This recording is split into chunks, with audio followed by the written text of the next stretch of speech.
യോശുവയുടെ പുസ്തകത്തിൽ നിന്നുള്ള ആത്മീയ പാഠങ്ങളാണല്ലോ നാം പഠിച്ചുകൊണ്ടിരുന്നത്. വളരെ അസാധാരണമായ ഒരു വിരോധാഭാസം അല്ലെങ്കിൽ വിചിത്രമായ ഒരു വിരോധാഭാസം പോലെ തോന്നാം. എന്നാൽ പരമമായ സത്യം അതാണെന്ന് ഞാൻ മനസ്സിലാവുന്നു. കാരണം ദൈവം നമുക്ക് തന്നിരിക്കുന്ന, കർത്താവായ യേശുക്രിസ്തുവിൽ കൂടെ നമുക്ക് തന്നിരിക്കുന്ന അനുഗ്രഹകരമായ ദേശം, അനുഗ്രഹത്തിൻ്റെ പൂർണ്ണത, അത് കൈവശമാക്കണമെങ്കിൽ നാം ശരിക്കും പോരാടണം.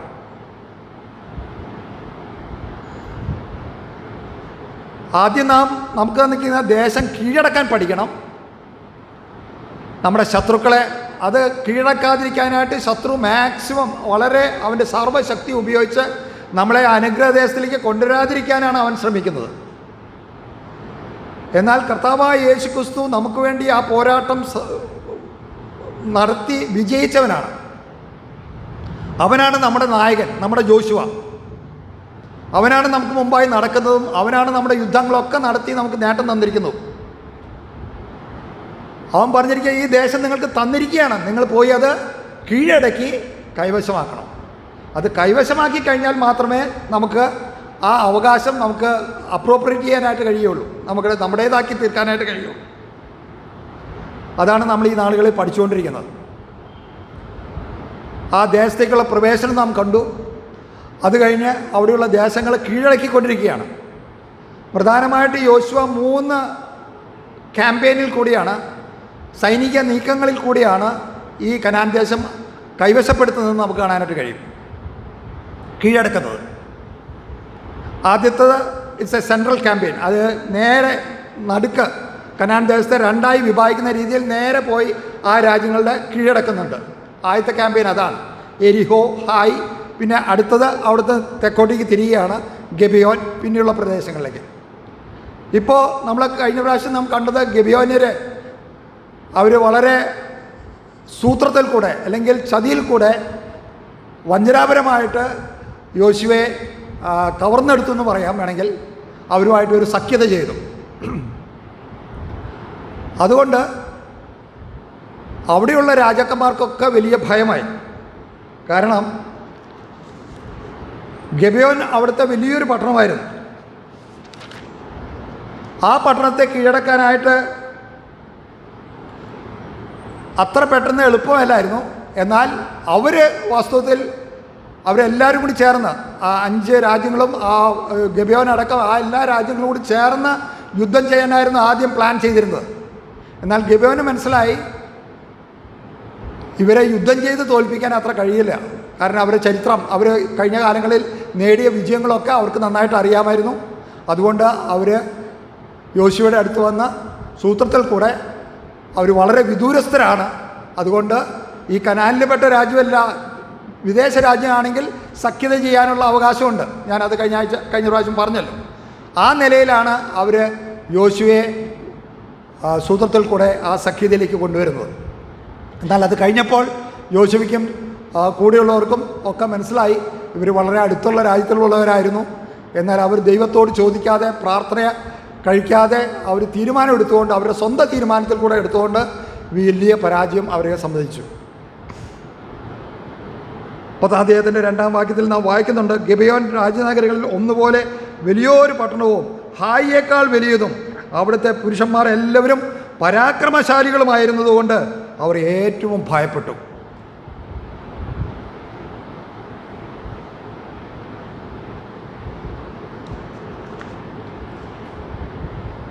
യോശുവയുടെ പുസ്തകം 10-ാം അധ്യായത്തിലേക്കാണ് നാം കടന്നു വരുന്നത്. ഇസ്രയേലിൻ്റെ ശ്രദ്ധാകേന്ദ്രം ഗിബെയോനിൽ നിന്ന് അടുത്തുള്ള യെരുശലേമിലേക്ക് മാറുകയാണപ്പോൾ. യോശുവ ഹായ് പട്ടണം പിടിച്ചതും ഹായിയെ നശിപ്പിച്ചതും ഗിബെയോന്യർ ഇസ്രയേലുമായിട്ട് സഖ്യത ചെയ്തതും കേട്ടപ്പോൾ യെരുശലേം രാജാവായ അദോനിസേദൻ വളരെ പരിഭ്രമിച്ചു. നാം അതിൻ്റെ ആദ്യത്തെ വാക്യങ്ങൾ നമുക്ക് വായിക്കാം. 1 മുതൽ 15 വരെയുള്ള വാക്യങ്ങൾ ഞാൻ നിങ്ങൾക്ക് വേണ്ടി വായിച്ച് കേൾപ്പിക്കാം. നിങ്ങൾ ശ്രദ്ധിച്ച് കേൾക്കുക, കാരണം ഇതാ മുഴുവനും വിശദീകരിക്കാനുള്ള സമയം നമുക്കില്ല. യോശുവ ഹായ് പട്ടണം പിടിച്ച് നിർമൂലമാക്കിയെന്നും അവൻ എരിഹോവിനോടും അതിൻ്റെ രാജാവിനോടും ചെയ്തതുപോലെ ഹായിയോടും അതിൻ്റെ രാജാവിനോടും ചെയ്തു എന്നും ഗിബെയോൻ നിവാസികൾ ഇസ്രായേലിനോട് സഖ്യത ചെയ്തു അവരുടെ കൂട്ടത്തിലായി എന്നും യെരുശലേം രാജാവായ അദോനിസേദെക്ക് കേട്ടപ്പോൾ ഗിബെയോൻ രാജനഗരങ്ങളിൽ ഒന്നുപോലെ വലിയൊരു പട്ടണവും ഹായിയേക്കാൾ വലിയതും അവിടുത്തെ പുരുഷന്മാർ എല്ലാവരും പരാക്രമശാലികളുമായിരുന്നതുകൊണ്ട് അവർ ഏറ്റവും ഭയപ്പെട്ടു. ആകയാൽ യെരുശലേം രാജാവായ അദോനിസേദെക്ക് ഹെബ്രോൻ രാജാവായ ഹൊഹാമിൻ്റെയും യർമൂത്ത് രാജാവായ പിരാമിൻ്റെയും ലാഖീഷ് രാജാവായ യാഹിയുടെയും എഗ്ലോൻ രാജാവായ ദെബീറിൻ്റെയും അടുക്കൽ ആളയച്ചു. ഗിബെയോൻ യോശുവയോടും ഇസ്രായേൽ മക്കളോടും സഖ്യം ചെയ്തുകൊണ്ട് നാം അതിനെ നശിപ്പിക്കേണ്ടതിന് എന്നെ സഹായിപ്പീൻ എന്ന് പറയിച്ചു. ഇങ്ങനെ യെരുശലേം രാജാവ്, ഹെബ്രോൻ രാജാവ്, യർമൂത്ത് രാജാവ്, ലാഖീഷ് രാജാവ്, എഗ്ലോൻ രാജാവ് എന്നീ 5 അമോര്യ രാജാക്കന്മാർ ഒരുമിച്ച് കൂടി അവരും അവരുടെ സൈന്യങ്ങളൊക്കെയും ചെന്ന് ഗിബെയോന് നേരെ പാളയമിറങ്ങി അതിനോട് യുദ്ധം ചെയ്തു. അപ്പോൾ ഗിബെയോന്യർ ഗിൽഗാലിൽ പാളയത്തിലേക്ക് യോശുവയുടെ അടുക്കൽ ആളയച്ചു. അടിയങ്ങളെ കൈവിടാതെ വേഗം ഞങ്ങളുടെ അടുക്കൽ വന്ന് ഞങ്ങളെ സഹായിച്ച് രക്ഷിക്കണമേ. പർവ്വതങ്ങളിൽ പാർക്കുന്ന അമോര്യ രാജാക്കന്മാരൊക്കെയും ഞങ്ങൾക്ക് വിരോധമായിട്ട് ഒന്നിച്ചു കൂടിയിരിക്കുന്നു എന്ന് പറയിച്ചു. അപ്പോൾ യോശുവയും പടജനമൊക്കെയും സകല പരാക്രമശാലികളും ഗിൽഗാലിൽ നിന്ന് പുറപ്പെട്ടു. യഹോവ യോശുവയോട്, അവരെ ഭയപ്പെടരുത്, ഞാൻ അവരെ നിൻ്റെ കയ്യിൽ ഏൽപ്പിച്ചിരിക്കുന്നു, അവരിൽ ഒരുത്തനും നിൻ്റെ മുമ്പിൽ നിൽക്കുകയില്ല എന്ന് അരുളി ചെയ്തു. യോശുവ ഗിൽഗാലിൽ നിന്ന് പുറപ്പെട്ട് രാത്രി മുഴുവൻ നടന്ന് പെട്ടെന്ന് അവരെ എതിർത്തു. യഹോവ അവരെ ഇസ്രായേലിൻ്റെ മുമ്പിൽ കുഴക്കി ഗിബെയോനിൽ വെച്ച് അവരെ കഠിനമായി തോൽപ്പിച്ച് ബേത്ത് ഹോരോനിലേക്കുള്ള കയറ്റം വഴിയായി അവരെ ഓടിച്ച് അസേക്ക വരെയും മക്കേദ വരെയും അവരെ വെട്ടി. അങ്ങനെ അവർ ഇസ്രായേലിൻ്റെ മുമ്പിൽ നിന്ന് ഓടി ബേത്ത് ഹോരോൻ ഇറക്കത്തിൽ വെച്ച് അസേക്ക വരെ യഹോവ ആകാശത്ത് നിന്ന് വലിയ കല്ല് അവരുടെ മേൽ പെയ്യിച്ച് അവരെ കൊന്നു. ഇസ്രായേൽ മക്കൾ വാളുകൊണ്ട് കൊന്നവരെക്കാൾ കൽമഴയാൽ മരിച്ചുപോയവർ അധികമായിരുന്നു. എന്നാൽ യഹോവ അമോര്യരെ ഇസ്രായേൽ മക്കളുടെ കയ്യിൽ ഏൽപ്പിച്ചു കൊടുത്ത ദിവസം യോശുവ യഹോവയോട് സംസാരിച്ചു. ഇസ്രായേൽ മക്കൾ കേൾക്കെ, സൂര്യ നീ ഗിബെയോനിലും ചന്ദ്ര നീ അയ്യാലോൻ താഴ്വരയിലും നിൽക്ക എന്ന് പറഞ്ഞു. ജനം തങ്ങളുടെ ശത്രുക്കളോട് പ്രതികാരം ചെയ്യുവോളം സൂര്യൻ നിന്നു, ചന്ദ്രനും നിശ്ചലമായി. ശൂരന്മാരുടെ പുസ്തകത്തിൽ അങ്ങനെ എഴുതിയിരിക്കുന്നുവല്ലോ. ഇങ്ങനെ സൂര്യൻ ആകാശമധ്യേ ഒരു ദിവസം മുഴുവൻ അസ്തമിക്കാതെ നിന്നു. യഹോവ ഒരു മനുഷ്യൻ്റെ വാക്ക് കേട്ടനുസരിച്ച് ആ ദിവസം പോലെ ഒരു ദിവസം അതിനു മുമ്പും പിമ്പും ഉണ്ടായിട്ടില്ല. യഹോവ തന്നെയായിരുന്നു ഇസ്രായേലിന് വേണ്ടി യുദ്ധം ചെയ്തത്. അനന്തരം യോശുവയും ഇസ്രായേലൊക്കെയും ഗിൽഗാലിൽ പാളയത്തിലേക്ക് മടങ്ങി വന്നു. ഈ വചനം ദൈവം നമുക്ക് അനുഗ്രഹിച്ച് നൽകുമാറാകട്ടെ.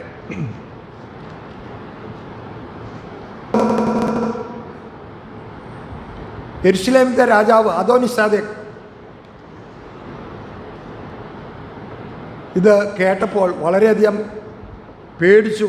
മാത്രമല്ല ഗിബെയോന്യരോട് വളരെ ദേഷ്യവും തനിക്കുണ്ടായി. അതുകൊണ്ട് യോശുവയെയും കൂട്ടരെയും ഇസ്രായേലിനോട് യുദ്ധം ചെയ്യാൻ പോകുന്നതിന് പകരം അവർ നേരെ ഗിബെയോന്യരുടെ നേരെയാണ് ആക്രമിക്കാനായിട്ട് പോകുന്നത്.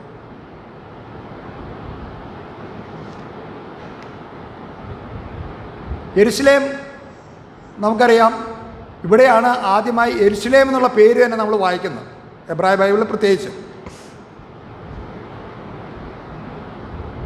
ഈ യെബൂസ്യ രാജാക്കന്മാർക്കുള്ള സ്ഥാനപ്പേരായിരുന്നു ശരിക്കും അദോനിസേദെക്ക്. നമുക്ക് ഈ ഫറവോൻ എന്ന് പറയുന്ന പോലെ അവരുടെ സ്ഥാനപ്പേരായിരുന്നു സദേക്ക്.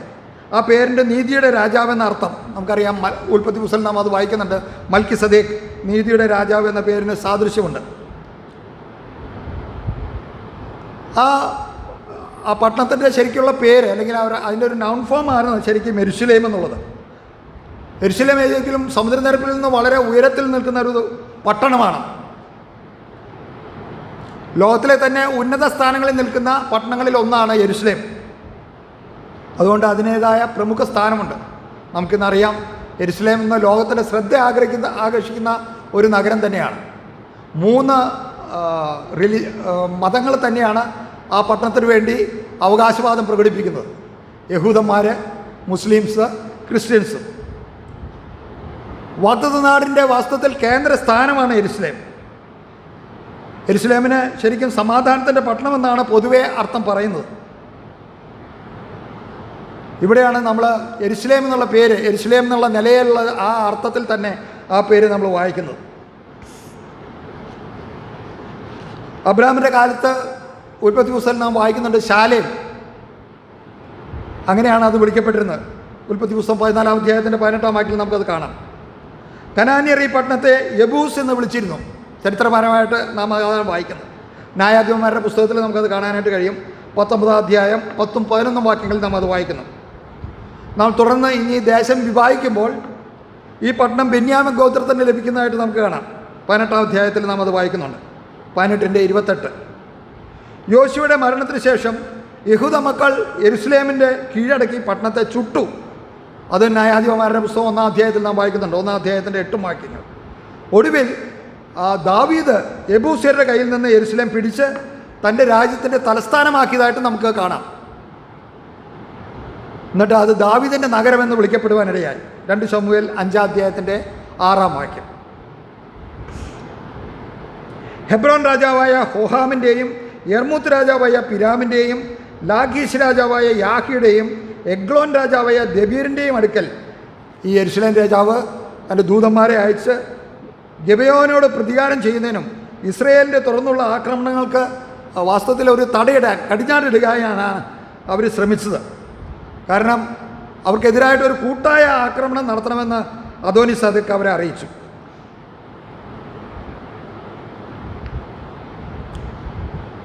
രാജാക്കന്മാരുടെ പ്രതികരണം വളരെ പെട്ടെന്നായിരുന്നു. 5 അമോര്യ രാജാക്കന്മാർ ഒരുമിച്ച് സൈന്യങ്ങളുമായി ചെന്ന് ഗിബെയോന് നേരെ പാളയമിറങ്ങിയതായിട്ടാണ് നാം വായിക്കുന്നത്. ഈ 4 പട്ടണങ്ങൾ, ഈ 5 പട്ടണങ്ങൾ നമ്മൾ തുറന്ന് പഠിക്കുമ്പോൾ വളരെയധികം പ്രാധാന്യം അറിയിക്കുന്ന പട്ടണങ്ങളാണെന്ന് നമുക്ക് കാണാനായിട്ട് കഴിയും. ഞാൻ യെരുശലേമിൻ്റെ കാര്യം പറഞ്ഞല്ലോ. അതുപോലെ തന്നെയാണ് ഹെബ്രോൻ്റെ പ്രാധാന്യം നമുക്ക് ഉൽപ്പത്തി പുസ്തകത്തിലും കാണാം. വാസ്തവത്തിൽ യഹൂദ മലനാട്ടിലെ ഈ പട്ടണം വളരെ മുമ്പ് ഈജിപ്തിന് സോവാറിന് മുമ്പ് 7 വർഷം മുമ്പ് പണിതതാണ്. സംഖ്യാപുസ്തകം 13-ാം അധ്യായത്തിൻ്റെ 22-ാം വാക്യത്തിൽ നാം അത് വായിക്കുന്നുണ്ട്. ഹെബ്രോൻ്റെ പുരാതന നാമം കിരിയത്ത് അർബ എന്നായിരുന്നു. അർബയുടെ നഗരം എന്നാണ് അതിൻ്റെ അർത്ഥം. അർബ എന്ന അനാക്യ മല്ലനായിരുന്നു ആ പട്ടണം പണിതത്.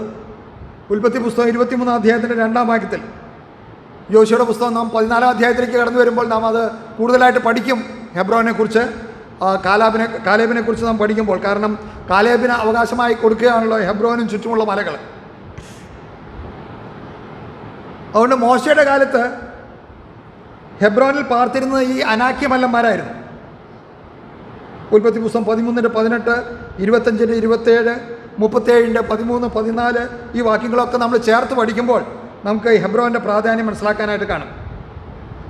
കനാൻ ദേശം വിഭജിച്ചപ്പോൾ ഞാൻ പറഞ്ഞല്ലോ, ഹെബ്രോന് ചുറ്റുമുള്ള പ്രദേശങ്ങളൊക്കെയും കാലേബിനായിരുന്നു കൊടുത്തിരുന്നത്. ഈ പട്ടണം പിന്നെ കെഹേത്യ ലേവ്യർക്ക് കൊടുത്തു. 1 ദിനവൃത്താന്തം 6-55-56 ചേർത്ത് നാം പഠിക്കുമ്പോൾ ദാവീദ് യഹൂദ രാജാവായിരുന്നപ്പോൾ 7 വർഷം ഹെബ്രോൻ തലസ്ഥാനമായിട്ട് താൻ ഭരിക്കുകയുണ്ടായി. തൻ്റെ ആദ്യത്തെ തലസ്ഥാനം ഹെബ്രോനായിരുന്നു തൻ്റെ രാജ്യത്വം ആരംഭിച്ചപ്പോൾ. ഇസ്രയേലിലെ രാജാവായി അഭിഷേകം ചെയ്തത് അവിടെ വെച്ചായിരുന്നു. തുടർന്ന് ദാവീദ് തലസ്ഥാനം യെരുശലേമിലേക്ക് മാറ്റി എന്ന് നമുക്കറിയാം. ബാബേൽ പ്രവാസത്തിൽ നിന്ന് മടങ്ങി വന്ന യഹൂദന്മാരിൽ ഒരു വിഭാഗം പിന്നീട് ഹെബ്രോനിൽ പാർത്തതായിട്ട് നമുക്കറിയാം. നെഹമ്യാവിൻ്റെ പുസ്തകം 12-ാം അധ്യായത്തിൻ്റെ 25-ാം വാക്യം. ആ നിലയിൽ ഈ പട്ടണങ്ങളൊക്കെ വളരെ പ്രാധാന്യം അറിയിക്കുന്നതാണ്. യഹൂദ താഴ്വീതിയിൽ ഉണ്ടായിരുന്ന ഒരു പട്ടണമാണ് യർമൂത്ത്. യോശുവ 15-ാം അധ്യായത്തിൻ്റെ 35-ാം വാക്യത്തിൽ നാം വായിക്കുന്നുണ്ട്. ഉന്നതി എന്നാണ് ആ പട്ടണത്തിൻ്റെ പേരിൻ്റെ അർത്ഥം തന്നെ. ബാബിലോണിയ പ്രവാസത്തിന് ശേഷം യഹൂദന്മാർ വീണ്ടും ആ യർമൂത്തിൽ വന്ന് കുടിപാർക്കുന്നതായിട്ട് നമുക്ക് കാണാനായിട്ട് കഴിയും. നെഹമ്യാവിൻ്റെ പുസ്തകം 12-ാം അധ്യായത്തിൽ. യെരുശലേമിന് ഏകദേശം 26 കിലോമീറ്റർ തെക്ക് പടിഞ്ഞാറുള്ള കിർബത്ത് യർമ്മയ്ക്കാണ് ആ സ്ഥാനം ഇന്ന് അവിടെ അറിയപ്പെടുന്നത്. കനാനിലെ ഒരു രാജീയ നഗരമായിരുന്നു ലാഖീഷ്. നമുക്ക് പഴയ നിയമ പുസ്തകങ്ങൾ പഠിക്കുമ്പോൾ അതിൻ്റെ പ്രാധാന്യം നമുക്ക് കാണാനായിട്ട് കഴിയും. യെരുശലേമിന് ഏകദേശം 48 കിലോമീറ്റർ തെക്ക് പടിഞ്ഞാറും ഹെബ്രോന് 24 കിലോമീറ്റർ പടിഞ്ഞാറും സ്ഥിതി ചെയ്യുന്ന പട്ടണങ്ങളാണ്. ഈ പട്ടണങ്ങളുടെയൊക്കെ പ്രാധാന്യം നാം ദൈവനെ പഠിക്കുമ്പോൾ മനസ്സിലാകുന്നതുകൊണ്ടാണ് ഞാൻ ആ കാര്യങ്ങൾ എടുത്തു പറയുന്നത്. പാലസ്തീൻ മലമ്പ്രദേശത്ത് നിന്ന് നൈൽ താഴ്വരയിലേക്കുള്ള പഴയ പാത ഇതുവഴിയാകിയാൽ വളരെ തന്ത്രപ്രധാനമായ സ്ഥാനമായിരുന്നു അത്. അബ്രാമിന് വളരെ മുമ്പ് തന്നെ ലാഖീസിൽ ആൾക്കാർ താമസം ഉണ്ടായിരുന്നു, കുടിപ്പാർപ്പുണ്ടായിരുന്നു നമുക്ക് കാണാനായിട്ട് കഴിയാം. ലാഖീഷ് രാജാവിനെയും ഇസ്രായേലിനെ പിന്നീട് തോൽപ്പിച്ച് വധിക്കുന്നുണ്ട്. യോശുവയുടെ പുസ്തകം 12-ാം അധ്യായത്തിലും നമുക്കത് തുറന്ന് കാണാം. ലാഖീഷ് യഹൂദ ഗോത്രത്തിന് അവകാശമായിട്ട് കൊടുക്കുന്നതായിട്ട് നമുക്കവിടെ വായിക്കുന്നുണ്ട്. അശൂർ രാജാവായ സെൻഹെറിനും അതുപോലെ ലാഖീസിനെ നിരോധിച്ചതായിട്ട് നമുക്ക് പിന്നെ ദിനവൃത്താന്ത പുസ്തകത്തിൽ വായിക്കുന്നുണ്ട്. രാജാക്കന്മാരുടെ പുസ്തകം 18-ാം അധ്യായത്തിലും ഏകദേശം BC 587 പട്ടണത്തെ നെബൂഖദ്നേസർ ചുട്ട് ചാമ്പലാക്കുന്നത്.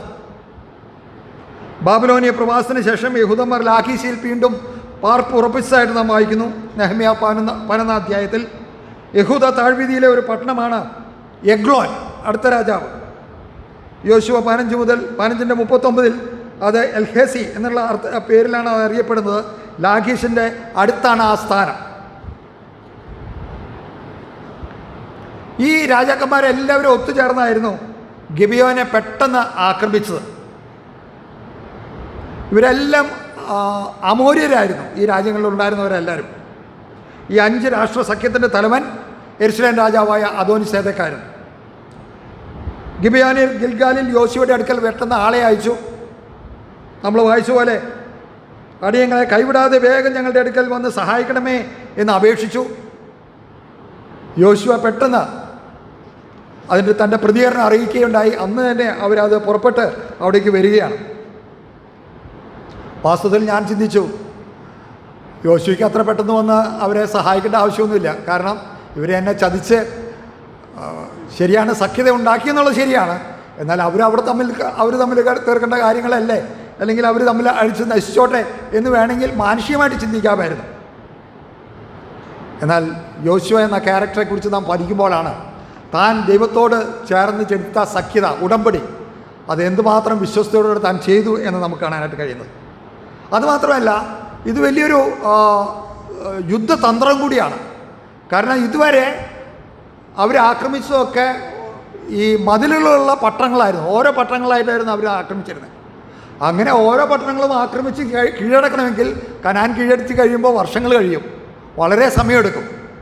എന്നാൽ ഇങ്ങനെയുള്ള സഖ്യകക്ഷികളെ ഒരുമിച്ച് ആക്രമിക്കുമ്പോൾ ഈ 5 രാജ്യങ്ങളെ ഒരുമിച്ച് കീഴ്പ്പെടുത്താൻ കഴിയുകയാണ്. നമുക്ക് തുറന്ന് അത് കാണാനായിട്ട് കഴിയും. അതുപോലെ ഈ ക്യാമ്പയിൻ കഴിഞ്ഞ് കഴിഞ്ഞാൽ അടുത്ത വടക്ക് ദേശത്തേക്കുള്ള ക്യാമ്പയിൻ വരികയാണ്. അവിടെയുള്ള രാജാക്കന്മാർ ഇതുപോലെ ഒരുമിച്ച് കൂടും. അത് നമുക്ക് അടുത്ത ക്ലാസ്സിൽ കാണാനായിട്ട് കഴിയും. അങ്ങനെ പെട്ടെന്ന് ദേശം കീഴടക്കാൻ സഹായിക്കുന്നതായിരുന്നു യോശുവയുടെ ഈ തന്ത്രം. സഖ്യസൈന്യങ്ങളോട് യുദ്ധം ചെയ്യുകയാണെങ്കിൽ ഈ കാലദൈർഘ്യം ഒഴിവാക്കാനും കഴിയുമെന്ന് യോശുവയ്ക്ക് അറിയാമായിരുന്നു. യോശുവയ്ക്ക് യഹോവയുടെ സഹായവും വാഗ്ദാനം ചെയ്തു. യഹോവ പറഞ്ഞ കാര്യം നാം വായിക്കുകയുണ്ടായി. താൻ പറഞ്ഞു, അവരെ ഭയപ്പെടരുത്, ഞാൻ അവരെ നിൻ്റെ കയ്യിൽ ഏൽപ്പിച്ചിരിക്കുന്നു, അവരിൽ ഒരുത്തരും നിൻ്റെ മുമ്പിൽ നിൽക്കുകയില്ല എന്ന് അരുളി ചെയ്തു. ദൈവത്തിൻ്റെ വാഗ്ദത്തത്താൽ ഉത്തേജിതനായി തെക്കുള്ള അമോര്യ സൈന്യത്തെ ആക്രമിക്കുന്നതിന് വേണ്ടി യോശുവയും പടജനവും ഗിൽഗാലിൽ നിന്ന് ഗിബെയോനിലേക്ക് രാത്രിയിൽ തന്നെ പുറപ്പെട്ടു. വളരെ കഠിനമായ യാത്രയായിരുന്നു. കാരണം ഇത് കുന്നുകളിലേക്ക് ഉള്ള കയറ്റമായിരുന്നു. ചരിത്രം പറയുന്നത് ഏകദേശം 4000 അടി ഉയരത്തോലേക്കുള്ള ഈ ബേത്ത്ഹോരോൻ എന്ന് പറഞ്ഞ സ്ഥലം, ആ കയറ്റത്തിലാണ് ഇവർ യുദ്ധം നടത്തിയിരുന്നത്. വളരെ പ്രയാസകരമായിരുന്നു ആ യാത്ര. വളരെ ക്ഷീണിച്ചാണ് അവർ ശത്രുക്കളുടെ അടുത്ത് എത്തിയത് തന്നെ. ആ ശത്രുവിനെ ആ സൈന്യത്തെ നേരിട്ടത് തന്നെ വളരെ ക്ഷീണിച്ചിട്ടായിരുന്നു. എന്നാൽ ആ ഇരുട്ടുള്ളപ്പോൾ തന്നെ അവർ യുദ്ധം ആരംഭിച്ചു. അവരും പെട്ടെന്നായിരുന്നു പ്രതികരിച്ചത്. അവർ ഒരിക്കലും ഈ സഖ്യകക്ഷികൾ ഈ ഒരു ആക്രമണം പ്രതീക്ഷിച്ചില്ലായിരുന്നു. നമ്മളോട് വായിക്കുന്ന യഹോവ ഇസ്രായേലിൻ്റെ മുമ്പിൽ ശത്രുക്കളെ കുഴക്കി. ഇത് യഹോവ തന്നെ മുമ്പ് നൽകിയ വാഗ്ദത്തമാണെന്ന് നമുക്കറിയാം. പുറപ്പാട് പുസ്തകത്തിൽ നാം അത് വായിക്കുന്നുണ്ട്. പുറപ്പാട് പുസ്തകം 23-ാം അധ്യായത്തിൻ്റെ 27-ാം വാക്യത്തിൽ, എൻ്റെ ഭീതിയെ ഞാൻ നിൻ്റെ മുമ്പിൽ അയച്ച് നീ ചെല്ലുന്നിടത്തുള്ള ജാതികളെ ഒക്കെയും അമ്പരിപ്പിക്കുകയും നിൻ്റെ സകല ശത്രുക്കളെയും നിൻ്റെ മുമ്പിൽ നിന്ന് ഓടിക്കുകയും ചെയ്യുമെന്ന് നാം അവിടെ വായിക്കണം. ഗിബിയോനിൽ വെച്ച് ഇസ്രായേൽ അവരെ കഠിനമായി തോൽപ്പിച്ചു. സംഭ്രമം പിടിച്ച ശത്രുക്കൾ ബേത്ത് ഹോരോനിലേക്കുള്ള കയറ്റം വഴിയായി ഓടി. താഴത്തെയും മേലത്തെയും 2 ബേത്ത് ഹോരോനുണ്ട്. നമ്മളത് തുറന്ന് പഠിക്കുമ്പോൾ കാണാൻ അറിയാം. Upper Beth Horon and lower Beth Horon. ഉള്ളതും താഴത്തെ ബേത്ത് ഹോരൻ എന്ന് പറഞ്ഞ 2 റീജിയനാണ്. മേലത്തെ ബേത്ത് ഹോരൻ ഗിബിയോന് 8 കിലോമീറ്റർ വടക്ക് പടിഞ്ഞാറാണ്. താഴത്തെ ബേത്ത് ഹോരൻ മെഡിറ്ററേനിയനടുത്ത് ഏകദേശം 3 കിലോമീറ്റർ അകലെയാണ്. ഇസ്രായേൽ മക്കൾ അവരോട് യുദ്ധം ചെയ്ത് ശത്രുക്കളെ അസേക്ക വരെയും മക്കേദ വരെയും വെട്ടി കൊന്നു. ഏകദേശം നല്ല ദൂരമുണ്ട് ഇത് 2 തമ്മിൽ. ഏകദേശം 32 കിലോമീറ്റർ ദൂരമുള്ള ഏരിയയാണ്.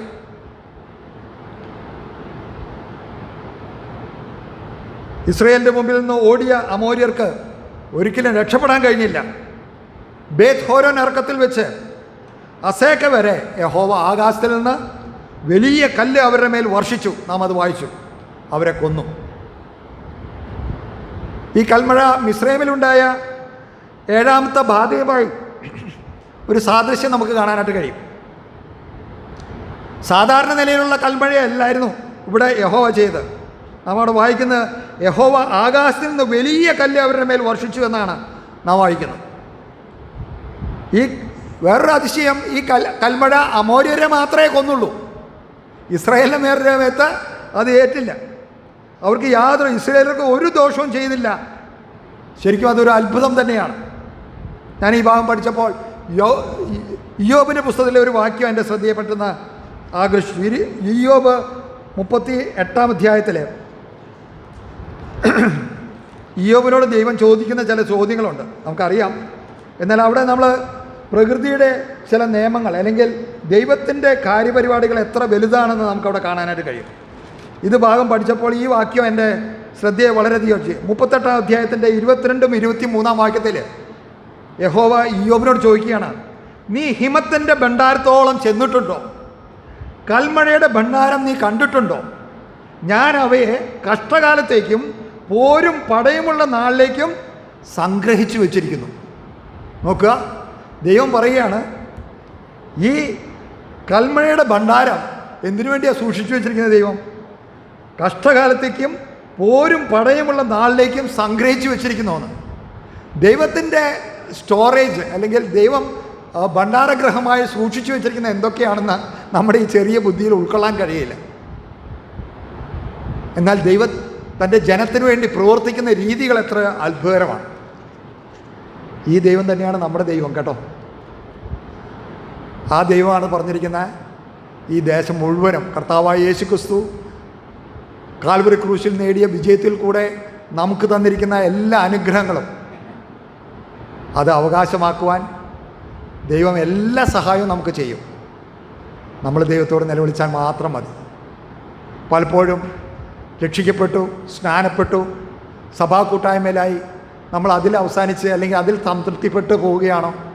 അതോ കാൽവരി ക്രൂശിൽ കർത്താവായ യേശുക്രിസ്തു നേടിയ വിജയം എൻ്റെ വിജയമാണ്, പാപത്തിന്മേൽ എനിക്ക് സമ്പൂർണ്ണ വിജയം ദൈവം തന്നിരിക്കുകയാണ് എന്നുള്ള പൂർണ്ണ ബോധ്യം നമുക്കുണ്ടോ?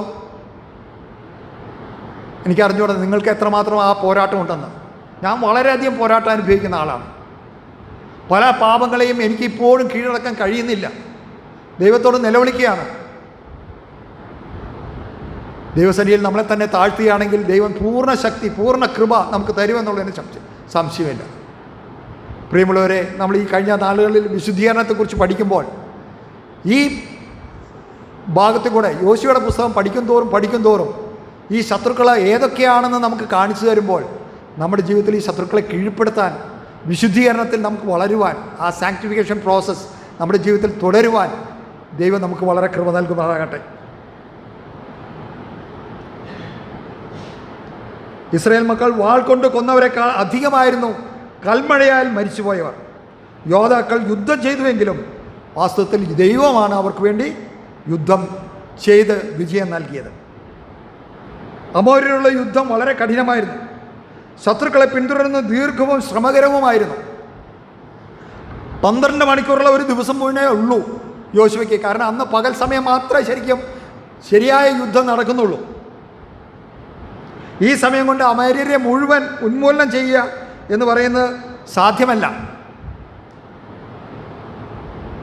അതുകൊണ്ട് അസാധാരണമായ ഒരു അപേക്ഷയാണ് യോശുവ യഹോവയുടെ മുമ്പിൽ വയ്ക്കുന്നത്.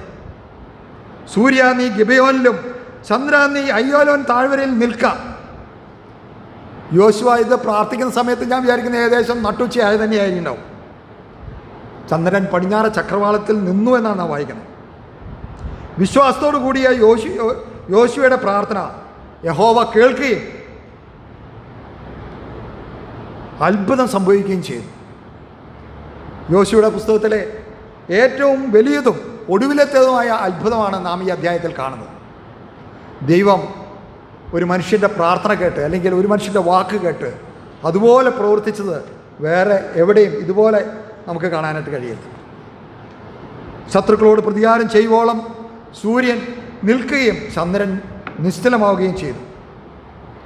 ഈ കാര്യത്തെക്കുറിച്ച് ശാസ്ത്രത്തിന് പലവിധ വിശദീകരണങ്ങളുണ്ട്, ചോദ്യങ്ങളുണ്ട് എന്ന് നമുക്കറിയാം. എന്നാൽ ദൈവമക്കളാണെന്ന് നമുക്കറിയാം, സകലത്തിൻ്റെയും സൃഷ്ടാവും സകലത്തിൻ്റെയും നിയന്ത്രിതാവും ഈ സൗരയൂഥത്തെ മുഴുവനും നിയന്ത്രിക്കുന്നവൻ, അവന് ഇത് ഒരു പ്രയാസമുള്ള കാര്യമല്ല. യഹോവയാൽ കഴിയാത്ത കാര്യം വല്ലതുകൊണ്ട് അത് നാം പൂർണ്ണമായിട്ട് വിശ്വസിക്കുന്നു. അതുകൊണ്ട് ഞാൻ അതിൻ്റെ സയൻറ്റിഫിക് എക്സ്പ്ലനേഷൻസിലേക്ക് പോകുന്നില്ല, നമുക്കതിനുള്ള സമയമില്ല.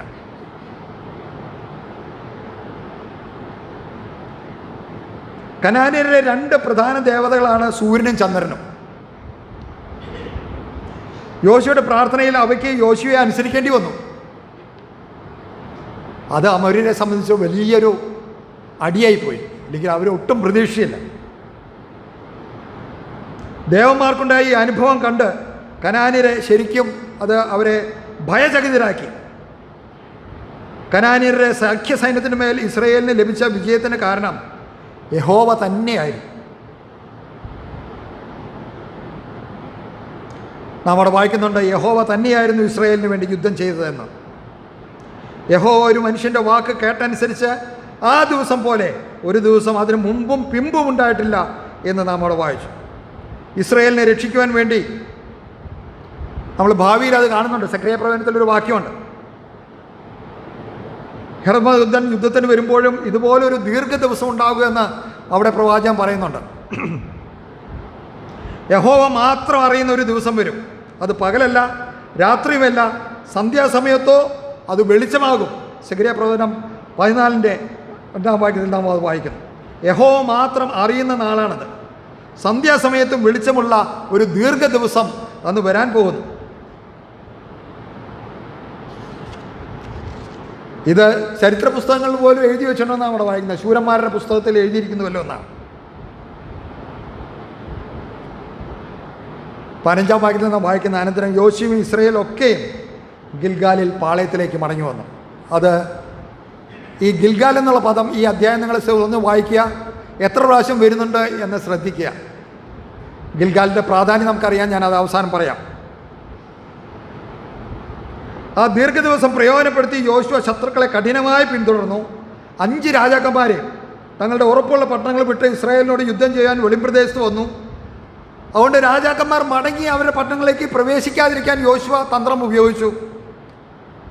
അപ്പോൾ 5 രാജാക്കന്മാരും മക്കോദയിലെ ഗുഹയിൽ ഒളിച്ചിരിക്കുന്നതായി അറിവ് കിട്ടി. അവരെ സംഹരിക്കേണ്ടതിന് തിരിഞ്ഞു നോക്കാതെ ശത്രു സൈന്യത്തെ സംഹരിക്കുന്നതിൽ യോശുവ ശ്രദ്ധ കേന്ദ്രീകരിച്ചു. രാജാക്കന്മാർ ഒളിച്ച ഗുഹയുടെ കവാടത്തിൽ കല്ല് ഉരുട്ടി വെച്ച് അവരെ കാക്കുന്നതിന് യോദ്ധാക്കളെ ഏർപ്പെടുത്തുവാൻ യോശുവ കൽപ്പിച്ചു. അമോര്യരെ യോദ്ധാക്കന്മാരെ അവരുടെ പട്ടണങ്ങളിലും കടക്കാൻ സമ്മതിക്കാതെ യോശുവയും കൂട്ടരും സംഹരിച്ചു. സംഹാരത്തിൽ നിന്ന് ശേഷിച്ച ചുരുക്കം പേർ മാത്രം ഉറപ്പുള്ള പട്ടണങ്ങളിൽ രക്ഷ നേടി.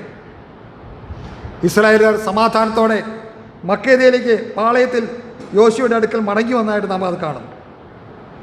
ഇസ്രായേൽ മക്കളുടെ ആരുടെയും നേരെ ഒരക്ഷരം ഊരിയിടുവാൻ അമേരിക്കക്ക് കഴിഞ്ഞില്ല എന്നാണ് നമ്മൾ വായിക്കുന്നത്. അനന്തരം ഗുഹയുടെ ദ്വാരത്തെ തുറന്ന് 5 രാജാക്കന്മാരെ യോശുവയുടെ അടുക്കൽ കൊണ്ടുവന്നു. ഈ രാജാക്കന്മാരുടെ കഴുത്തിൽ കാൽ വയ്ക്കുന്നതിന് യോശുവ സൈന്യാധിപന്മാരോട് പറഞ്ഞു. പരാജയപ്പെട്ട ശത്രുവിൻ്റെ പരിപൂർണമായ വിധേയത്വത്തെ ചൂണ്ടിക്കാണിക്കുന്നതിനാണ് അവരുടെ കഴുത്തിൽ കാൽ വയ്ക്കുന്നത്.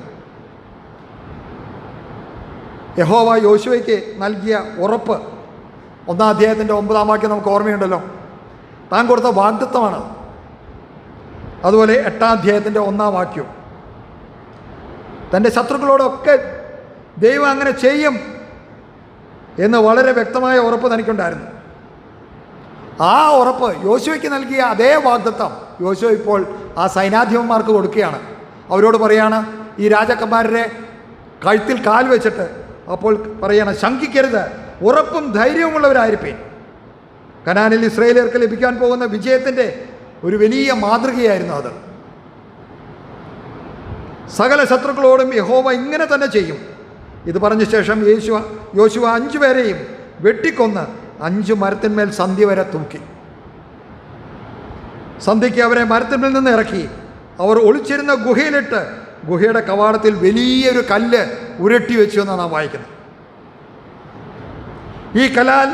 ഈ വലിയ കല്ല് കനാനിലുള്ള ഇസ്രായേലിൻ്റെ ജൈത്രയാത്രയുടെ ഒരു സ്മാരകമായിട്ട് മാറി. നമുക്കറിയാം, അനേക സ്മാരകങ്ങൾ കനാനിൽ യോശുവ നാട്ടിയിട്ടുണ്ട്. ഇവിടെ ഈ കല്ലും വലിയൊരു സ്മാരകമായിട്ട് അടുത്ത തലമുറയോട് ദൈവം അവർക്ക് കൊടുത്ത വിജയത്തിൻ്റെ കഥ പറയുവാനായിട്ട് യോശുവ കല്ല് അവിടെ നാട്ടിയെന്ന് നാം വായിക്കുന്നു. 5 രാജാക്കന്മാരുടെയും അവരുടെ സൈന്യത്തിൻ്റെയും പരാജയം കനാൻ മുഴുവൻ ഇസ്രായേലിന് ലഭിക്കുമെന്നുള്ള ആ വലിയ വിധേയപ്പെടുത്തൽ അവർക്ക് കാണാനായിട്ട് കഴിഞ്ഞു. തുടർന്ന് കനാന്യരുടെ ശക്തി കേന്ദ്രങ്ങളെ യോശുവ ഒന്നൊന്നായി ആക്രമിച്ചു. തുടർന്നുള്ള വാക്യങ്ങളിൽ നമുക്കത് കാണാം. അത് അവർ പിന്നീട് ആക്രമിച്ച് കീഴടക്കി. ഓരോ ആക്രമണത്തെയും മുമ്പുള്ള ആക്രമണമായി യോശുവ മക്കേദ കീഴടക്കി എല്ലാവരെയും നിർമൂലമാക്കി. പിന്നീട് എരിഹോ രാജാവിനോടും ചെയ്തതുപോലെ മക്കേദ രാജാവിനോടും ചെയ്തു. അനന്തരം ലിബ്നയോടും യുദ്ധം ചെയ്ത് അതിനെ തോൽപ്പിച്ചു. അതിലുള്ള എല്ലാവരെയും സംഹരിച്ചു. എരിഹോ രാജാവിനോട് ചെയ്ത പോലെ തന്നെ ഈ രാജാക്കന്മാരോട് താൻ ചെയ്തു എന്ന് നാം വായിക്കുന്നുണ്ട്. ഇസ്രായേലിയർ 2-ാം ദിവസം ലാഖീഷിനെ പിടിച്ചു. ലിബ്നയോട് ചെയ്തതുപോലെ ലാഖീഷിനോടും ചെയ്തു. ലാഖീഷിനെ സഹായിപ്പാൻ വന്ന ഗേസർ രാജാവായ ഹോരാമിനെയും സൈന്യത്തെയും യോശുവ നിർമൂലമാക്കി. യോശുവയും സൈന്യവും ലാഖീഷിൽ നിന്ന് എഗ്ലോന് ചെന്ന് അതിനോട് യുദ്ധം ചെയ്ത് അതിനെ നശിപ്പിച്ചു. അനന്തരം യോശുവ തെക്കൻ കനാന്റെ ഹൃദയഭാഗത്തുള്ള ഉറപ്പുള്ള പട്ടണങ്ങളായ ഹെബ്രോനെയും ദെബീറിനെയും കീഴടക്കി അവയിലുള്ള സകലത്തെയും നശിപ്പിച്ചു. 5 രാഷ്ട്രങ്ങളിൽ നിന്നുള്ള രാജ്യങ്ങളെയാണ് തോൽപ്പിച്ചത്. യെരുശലേമിനെക്കുറിച്ചും യർമൂത്തിനെക്കുറിച്ചും പരാമർശിച്ചിട്ടില്ല. പിന്നീട് നമ്മളവിടെ വായിക്കുന്നില്ല. യർമൂത്തിൻ്റെ പരാജയത്തെക്കുറിച്ച് എന്താണ് വിശദീകരിക്കാത്തതെന്ന് എനിക്ക് അറിയില്ല. ക്ഷീണിച്ച അവസരായ ഇസ്രായേലിയ സൈന്യം യെരുശലേം ആക്രമണം ഒഴിവാക്കി ഗിൽഗാലിലേക്ക് പാളയത്തിലേക്ക് മടങ്ങി വന്നതായിട്ടാണ് നാം തുടർന്ന് കാണുന്നത്. പിൽക്കാലത്ത് യഹൂദ ഗോത്രത്തിനും ബെന്യാമിൻ ഗോത്രത്തിനും യെരുശലേം തലവേദനയായിരുന്നു. അന്ന് അത് പിടിച്ച് കീഴടക്കാഞ്ഞുകൊണ്ട് ദാവീദ് രാജാവാണ് യെരുശലേമിനെ കീഴടക്കി അതിൻ്റെ രാജ്യത്തിനെ തൻ്റെ തലസ്ഥാനമാക്കി പിന്നീട് മാറ്റിയത്. 2 ശമൂവേൽ 5-ാം അധ്യായത്തിൻ്റെ 7-ാം വാക്യത്തിൽ നാം അത് കാണുന്നുണ്ട്. 10-ാം അധ്യായത്തിൻ്റെ അവസാനത്തേക്ക് നാം വരുമ്പോൾ 40 മുതൽ 43 വരെയുള്ള വാക്യങ്ങളിൽ യോശുവയുടെ തെക്കേ കനാൻ ആക്രമണം അവിടെ സംക്ഷേപിക്കുകയാണ്. അതിനൊരു കൺക്ലൂഷൻ കൊടുക്കുകയാണ്. 15-16 ഇതേ സംക്ഷേപണം നമുക്ക് ആവർത്തിക്കുന്നതായിട്ട് കാണാം. മലനാട്, തെക്കേ ദേശം, താഴ്വീതി, മലഞ്ചേരുവുകൾ എന്നിങ്ങനെയുള്ള ദേശം മുഴുവനും യോശുവ കീഴടക്കി.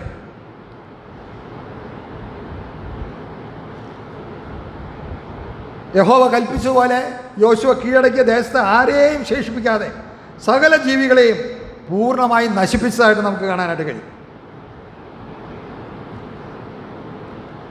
യോശുവ തെക്ക് യാദേശ് വരെയും പടിഞ്ഞാറ് മെഡിറ്ററേനിയൻ സമുദ്രത്തിനടുത്ത് ഗസ വരെയും വടക്ക് ഗിബിയോൻ വരെയും കീഴടക്കി.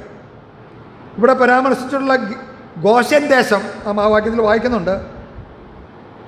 മിസ്രൈമിലെ ഗോശൻ ദേശമല്ല, അത് നമുക്കറിയാമല്ലോ. ഉൽപ്പത്തി പുസ്തകം 45-ാം അധ്യായത്തിൻ്റെ നമുക്ക് കാണുന്ന ആ ഗോശൻ ദേശമല്ല. ഇത് തെക്കൻ പാലസ്തീനയിൽ ഗസയ്ക്കും ഗിബിയോനും ഇടയ്ക്കുള്ള സ്ഥലമാണ്. ഒരുപക്ഷെ ഞാൻ വിചാരിക്കുന്നത് മിസ്രൈമിലെ ഗോശൻ ദേശത്തിൻ്റെ ഓർമ്മയ്ക്കായിട്ടായിരിക്കാം ആ ദേശത്തിന് ആ പേര് കൊടുത്തത്. ദെബീറിൽ സ്ഥിതി ചെയ്യുന്ന ഒരു യഹൂദ്യ പട്ടണത്തിനും ഈ പേര് നമുക്ക് പിന്നീട് കാണാനായിട്ട് കഴിയും. യോശുവയുടെ പുസ്തകം 15-ാം അധ്യായത്തിലേക്ക് നാം കടന്നു വരുമ്പോൾ 15-ന്റെ 50-ാം വാക്യത്തിൽ നമുക്കത് കാണുന്നുണ്ട്. യഹൂദയ്ക്ക് അവകാശമായി മലനാട്ടിൽ ലഭിച്ച 11 പട്ടണങ്ങളിൽ ഉൾപ്പെടുന്നതാണ് ദെബീരും ഗോശൻ ദേശവും. ഈ രാജാക്കന്മാരെയും അവരുടെ ദേശത്തെയും ഒരേ കാലത്താണ് യോശുവ കീഴടക്കിയത്. ഇസ്രായേലിൻ്റെ ദൈവമായ യഹോവ ഇസ്രായേലിന് വേണ്ടി യുദ്ധം ചെയ്തതാണ് അതിന് കാരണം. ദൃഢചിത്തരായി യോശുവയും സൈന്യവും ഗിൽഗാലിലെ പാളയത്തിലേക്ക് മടങ്ങി വന്നു. യോശുവയും സൈന്യവും യുദ്ധത്തിന് പുറപ്പെട്ടത് എവിടെ നിന്നായിരുന്നു? ഗിൽഗാലിൽ നിന്ന് തന്നെയായിരുന്നു. 10-ാം അധ്യായത്തിൻ്റെ 9-ാം വാക്യത്തിൽ നാം വായിക്കുന്നുണ്ട്. ഗിൽഗാലിൻ്റെ പ്രാധാന്യം നാം 5-ാം അധ്യായം പഠിച്ചപ്പോൾ ഞാൻ വളരെ ഡീറ്റെയിൽഡായിട്ട് പറഞ്ഞതാണ്. ജഡത്തെ ഛേദിച്ചു കളഞ്ഞതിനും യഹോവയിലുള്ള പൂർണ്ണമായ ആശ്രയത്തിനും അടയാളവും സ്വയത്തിലുള്ള ആശ്രയത്തെ ഉപേക്ഷിച്ചതിൻ്റെ പ്രതീകവുമാണ് ശരിക്കും പരിച്ഛേദനയുടെ സ്ഥലമാണ് ഗിൽഗാൽ. 5-ാം അധ്യായത്തിൻ്റെ 2 മുതൽ 11 വരെയുള്ള വാക്യങ്ങളിൽ നമുക്കത് കാണാനായിട്ട് കഴിയും. അവിടെ നടന്ന കാര്യങ്ങൾ എന്തൊക്കെയാണെന്ന് നമ്മുടെ ഓർമ്മയിലേക്ക് കൊണ്ടുവരുമ്പോഴാണ് ഗിൽഗാലിൻ്റെ പ്രാധാന്യം എത്രമാത്രമാണെന്ന്. തങ്ങളുടെ അവകാശം കൈവശമാക്കാൻ പോയതിന് ശേഷം സ്വയത്യാഗത്തിൻ്റെ സ്ഥാനമായ അതേ ഗിൽഗാലിലേക്ക് അവർ മടങ്ങി വന്നു. വിശ്വാസികളായ നമുക്ക് അത് വലിയൊരു പാഠമാണ്. ഞാനന്ന് പറയുകയുണ്ടായി, ഗിൽഗാൽ നമ്മുടെ ജീവിതത്തിൽ കാൽവറിയുടെ ഒരു ചെറിയ ചിത്രമാണ് നമുക്ക് തരുന്നത്.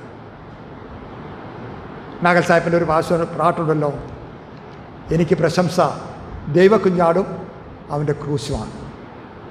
നമുക്ക് പ്രശംസിക്കാനുള്ളത് ഈ വിജയത്തിൽ നമുക്ക് ഏത് വിജയം കിട്ടിയാലും നമുക്ക് ഗിൽഗാലിൽ വന്നാലേ നമുക്ക് പാളയം അടിക്കാനായിട്ട് കഴിയും. പ്രിയമുള്ളവരെ, കാൽവറി ക്രൂശില്ലാതെ നമ്മുടെ വിജയത്തിന് വേറെ ഒരു അടിസ്ഥാനവുമില്ല. ഗിൽഗാൽ നമുക്കറിയാം, അതൊരു ഓർമ്മയുടെ സ്ഥലമാണ്. It's A place of remembrance. കർത്താവായ യേശു ക്രിസ്തുവിനോടുകൂടെ മരിച്ചു, അടക്കപ്പെട്ടു. അത് നാം എന്നും ഓർത്തിരിക്കേണ്ട ഒരു കാര്യമാണ്. Gilgal next the place of resurrection. കർത്താവായ യേശു ക്രിസ്തുവിനോടുകൂടെ ഉയർത്തെഴുന്നേറ്റ സ്ഥലമാണ്. പിന്നീട് നാം അവിടെ പരിച്ഛേദനയേറ്റ സ്ഥലമാണ്. നമ്മുടെ സ്വയത്തിനെ പരിത്യാഗം ചെയ്ത സ്ഥലമാണ് Gilgal. It's A place of renunciation. പിന്നീട് ദൈവമായിട്ടുള്ള നിരപ്പ് പ്രാപിച്ച സ്ഥലമാണ് പ്ലേസ് ഓഫ് റെസ്റ്റോറേഷൻ. അവർ വീണ്ടും പെസഹ ആചരിച്ച സ്ഥലമായിരുന്നു ഗിൽഗാൽ. പെസഹയുടെ ശേഷം അവർക്ക് അവിടെ മന്ന തിന്നുപോയി അവർ ദേശത്തിലെ വിളവ് ഭക്ഷിച്ച സ്ഥലമാണ് ഗിൽഗാൽ. കട്ടിയായ ഭക്ഷണം ആരംഭിച്ചത് അവിടെ വെച്ചായിരുന്നു. ദേശത്തിലെ ഭക്ഷണം അവർ രുചിക്കാൻ തുടങ്ങിയത് അവിടെ വെച്ചായിരുന്നു, കനാൻ ദേശത്ത്. അവസാനമായി it was the place of revelation. നമുക്കറിയാം, ഗിൽഗാലിൽ വെച്ചാണ് ശരിക്കും സൈനാധിപനായ യഹോവയെ അല്ലെങ്കിൽ കർത്താവിനെ നേരിട്ട് കണ്ടത്. നമ്മുടെ രക്ഷാനായകൻ, നമ്മുടെ ക്യാപ്റ്റൻ കർത്താവായ യേശു ക്രിസ്തുവിൽ കൂടെ നമ്മുടെ യുദ്ധത്തെ നയിക്കുന്ന, നമുക്ക് വേണ്ടി പോരാട്ടം കഴിക്കുന്ന, നമുക്ക് വേണ്ടി വിജയം വരിച്ച കർത്താവ്, അവനാണ് നമ്മുടെ നേതാവ്. നമ്മുടെ ഓരോ ശത്രുക്കളെയും കീഴ്പ്പെടുത്തി തരുന്നതും നമുക്ക് ഏൽപ്പിച്ചു തരുന്നതും ആ കർത്താവ്. എന്നാൽ ആ കർത്താവിൽ നാം എന്തുമാത്രം ആശ്രയിക്കുന്നുണ്ട്. എഫേസ്യ ലേഖനത്തിൽ ആ രാജാക്കന്മാരുടെ മേൽ കാൽ വെച്ച കാര്യം വായിച്ചപ്പോൾ എൻ്റെ ഓർമ്മയിലേക്ക് കടന്നു വന്ന എഫേസ്യ ലേഖനത്തിൽ 1-ാം അധ്യായത്തിൽ അവസാനം പറയുന്ന വാക്യമാണ്,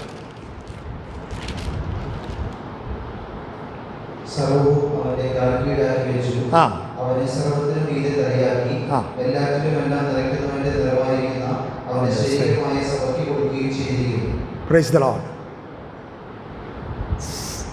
സർവവും അവൻ്റെ കാൽ കീഴാക്കി വെച്ചിരിക്കുകയാണ്. ശത്രുവിൻ്റെ കഴുത്തിൽ കാല് വെച്ചിട്ട് നമ്മളോടും പറഞ്ഞിരിക്കുക വന്ന് കാല് വയ്ക്കാൻ. ആ സൈനാധിപന്മാരോട് പറഞ്ഞിട്ട് അവരെ കൊണ്ടും ആ വിജയം അല്ലെങ്കിൽ അത് പറഞ്ഞു, ഇതുപോലെ തന്നെ നിങ്ങൾക്കും വിജയം ഇനിയും ലഭിക്കും. പ്രിയമുള്ളവരെ, ആ ബോധം നമുക്കുണ്ടോ? ഇത് നമ്മളെയാണ് ഏൽപ്പിച്ചിരിക്കുന്നത്. സർവ്വത്തിലും നിറവായിരിക്കുന്ന, എല്ലാറ്റിലും എല്ലാം നിറയ്ക്കുന്നവൻ്റെ നിറവായിരിക്കുന്ന അവൻ്റെ ശരീരമായ സഭയ്ക്ക് കൊടുക്കുകയും ചെയ്തിരിക്കുന്നു. ഓൾറെഡി തന്നിരിക്കുകയാണ്. നമ്മത് പൂർണ്ണമായിട്ട് വിശ്വസിക്കുന്നുണ്ടോ? ആ കാൽവരി ക്രൂശിലെ വിജയം നമ്മുടെ ജീവിതത്തിൽ അനുഭവിക്കാൻ സാധിക്കുന്നുണ്ടോ? അതോ നാം ഇപ്പോഴും പരാജയപ്പെട്ട ക്രിസ്ത്യാനികളായിട്ട്, വിശ്വാസികളായിട്ടാണോ ജീവിക്കുന്നത്? രക്ഷിക്കപ്പെട്ടു, സ്നാനപ്പെട്ടു, കൂട്ടായ്മയിലായി, അവിടെ അവസാനിച്ചോ നമ്മുടെ ക്രിസ്തീയ ജീവിതം? അത് വെറും തുടക്കമായിട്ടുള്ളൂ. എന്നും നമ്മൾ ഈ ജനിച്ച അവസ്ഥയിലാണോ ഇരിക്കേണ്ടത്? നമുക്ക് പക്വതയിലേക്ക് വളരണ്ടേ? നമ്മളുടെ ഉള്ളിൽ അടിച്ചുകൂടിയിരിക്കുന്ന ശത്രുക്കളെ നമ്മളുടെ മനോഭാവമായിരിക്കാം, അല്ലെങ്കിൽ വിമർശന മനോഭാവങ്ങളായിരിക്കാം, നമ്മുടെ അഹം, നമ്മുടെ സ്വയം, അത് ഒരിക്കലും നമുക്ക് അവനെ ക്രൂശിക്കാൻ കഴിഞ്ഞിട്ടുണ്ടാവില്ല. അതുകൊണ്ടാണ് അപ്പോസ്തലൻ പറയുന്നത്, ജഡത്തെ അതിൻ്റെ രാഗമോഹങ്ങളോടുകൂടെ ക്രൂശിക്കണം. നാം അവനോടുകൂടെ ക്രൂശിക്കപ്പെട്ടിരിക്കുന്നുള്ള ആ ബോധം നമ്മളെ ഓരോ ദിവസവും ഭരിക്കണം. എങ്കിൽ മാത്രമേ നമുക്ക് ഈ വിജയം ആഘോഷിക്കാനായിട്ട് കഴിയുള്ളൂ. അത് നിരന്തരമായ പോരാട്ടമാണ്. സാങ്ക്ടിഫിക്കേഷൻ കഴിയുന്നത് നമുക്കറിയാം. തേജസ്കരം വരുന്നവരെ, നമ്മൾ ഈ ഭൂമിയിൽ നിന്ന് മാറ്റപ്പെടുന്നവരെ ഈ പോരാട്ടം, നമ്മൾ ഈ ജഡത്തിൽ വസിക്കും കാലം മുഴുവനും, ഈ ശരീരത്തിൽ വസിക്കും കാലം മുഴുവനും ദൈവം നമ്മോട് കൂടെയുണ്ടെന്നുള്ളത് ശരിയാണ്. എന്നാൽ ആ ദൈവത്തിന് നാം എത്രമാത്രം കീഴ്പ്പെട്ട് കൊടുക്കുന്നുണ്ടോ, അവനെ ഈൽഡ് ചെയ്ത് കൊടുക്കുന്നുണ്ടോ, എങ്കിൽ മാത്രമേ ഈ വിജയം, ഈ സാങ്ക്ടിഫിക്കേഷൻ പ്രോസസ്സ് നമുക്ക് കഴിയുള്ളൂ. നമ്മത് പഠിച്ചപ്പോൾ കണ്ടതാണ്. രക്ഷയോടുള്ള ബന്ധത്തിൽ നമുക്ക് യാതൊരു അധ്വാനം ചെയ്തില്ല, നമ്മളത് വിശ്വസിക്കുക മാത്രമേ ചെയ്തുള്ളൂ. നമ്മളത് സ്വീകരിച്ചു. നമ്മളുടെ ശരീരത്തിൻ്റെ വീണ്ടെടുപ്പോടുള്ള ബന്ധത്തിലും നമുക്ക് യാതൊരു പങ്കുമില്ല. അത് കർത്താവിൻ്റെ വരവിൽ കർത്താവ് നിർവഹിക്കുക തന്നെ ചെയ്യും. എന്നാൽ ഇന്ന് ഈ ലോകത്തിൽ നാം ജീവിക്കും കാലം, ഈ ശരീരത്തിൽ നാം വസിക്കുമ്പോൾ ഈ സാങ്ക്ടിഫിക്കേഷൻ പ്രോസസ്സ് തുറന്നുകൊണ്ടിരിക്കാൻ നമ്മുടെയും കൂടെ കോപ്പറേഷൻ ഉണ്ടെങ്കിലേ ദൈവത്തിന് സാധിക്കുകയുള്ളൂ. അത് വലിയൊരു പോരാട്ടം തന്നെയാണ്. ക്രിസ്തീയ ജീവിതം ശരിക്കും നിരന്തരമായൊരു പോരാട്ടമാണ്. പക്ഷെ അത് വിജയത്തിൻ്റെ പോരാട്ടമാണ്. നമ്മൾ ഒരിക്കലും പരാജയപ്പെടുവാൻ ദൈവം ആഗ്രഹിക്കുന്നില്ല. സാത്താനോട് ഒരിക്കലും നോ എന്ന് പറയാൻ നമുക്ക് കഴിയില്ല. അവനെ കീഴ്പ്പെടുത്താനായിട്ട് നമ്മുടെ കർത്താവ് നമ്മോട് കൂടെയുണ്ട്. എന്നാൽ അവനോട് ചേർന്നാണ് നാം ഈ പ്രോസസ്സിൽ വിജയം വരിക്കുന്നത്. കർത്താവ് പറയാണ്, ഞാൻ നിങ്ങളെ ഒരു നാളും കൈവിടുകയില്ല, ഉപേക്ഷിക്കുമില്ല. സകലവും അവനെ കാൽ കീഴാക്കി വച്ചിരിക്കുകയാണ്. അത് നമ്മളെ ഏൽപ്പിച്ചു തന്നിരിക്കുകയാണ്. ഈ വിജയം നമ്മൾ കൊണ്ടാടണം. പ്രിയമുള്ളവരെ, യോശുവയും സൈന്യവും നേടിയ വിജയം നമ്മുടെ ക്രിസ്തീയ ജീവിതത്തിൻ്റെ വലിയൊരു ഭാഗം. നമുക്ക് സർവായുധവർഗം തന്നിരിക്കുകയാണ്. നമുക്ക് പോരാട്ടമുള്ളത് ജഡരക്തങ്ങളോടല്ല, നമുക്കത് നന്നായിട്ട് അറിയാം. ഈ ദുഷ്ടാത്മക സേനകളെ വിജയിക്കാൻ നമ്മുടെ കർത്താവ് നമ്മോട് കൂടെയുണ്ട്. ആ കർത്താവിൽ നാം എത്രമാത്രം ആശ്രയിക്കുന്നുവോ, അവന് എത്രമാത്രം കീഴ്പ്പെട്ടിരിക്കുന്നുവോ, അവന് എത്രമാത്രം നമ്മൾ സമർപ്പിക്കപ്പെട്ട ജീവിതം നയിക്കുന്നുവോ, അവിടെയാണ് നമ്മുടെ ക്രിസ്തീയ ജീവിതത്തിൻ്റെ വിജയം. വിജയകരമായ ക്രിസ്തീയ ജീവിതത്തിന് ഇത് വലിയൊരു സഹായമാണ്. പ്രിയമുള്ളവരെ, കാൽവറിയിലെ വിജയം നമ്മുടെ വിജയമാണ്. അത് നമ്മുടെ ഓരോ ദിവസവും പ്രായോഗികമാക്കുവാനും വിജയകരമായ ഒരു ക്രിസ്തീയ ജീവിതം നയിപ്പാനും ഈ ചിന്തകളുടെ ആകട്ടെ അവൻ്റെ വിലയേറെ നാമം മഹത്വപ്പെടുന്നതാണ്.